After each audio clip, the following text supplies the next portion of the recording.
Hindi totoo at gawa-gawa lamang ang pahayag ng China na tinulungan nila ang mga mangingisdang Pinoy na nasugatan sa isang insidente ng pagsabog malapit sa Bajo de Masinloc kamakailan.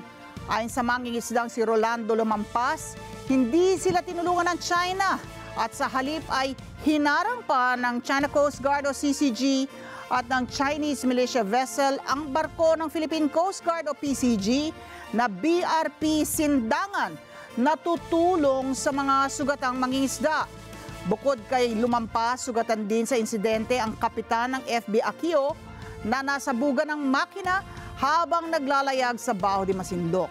Paliwanag ng kapitan, humingi sila ng tulong sa pamamagitan ng isang radio message na tinugunaman ng isang Filipino boat na siyang nagdala sa kanila sa papalapit na barko ng PCG.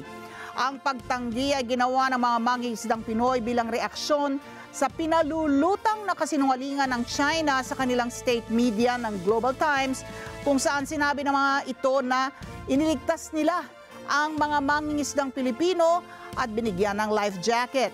Nauna ng pinabulaanan ni PCG spokesperson for the West Philippine Sea Commander J. Tariela ang pahayag na ito ng China. Ang mga mangingisda ay sinagip ng PCG. Hinatak na rin ang kanilang bangka patungo sa Pantalan sa Subic, Zambales.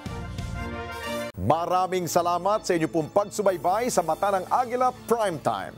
Para malaman ang matatag, matapang at matapat na mga balita, i-follow lamang at mag-subscribe sa AtNet25 TV.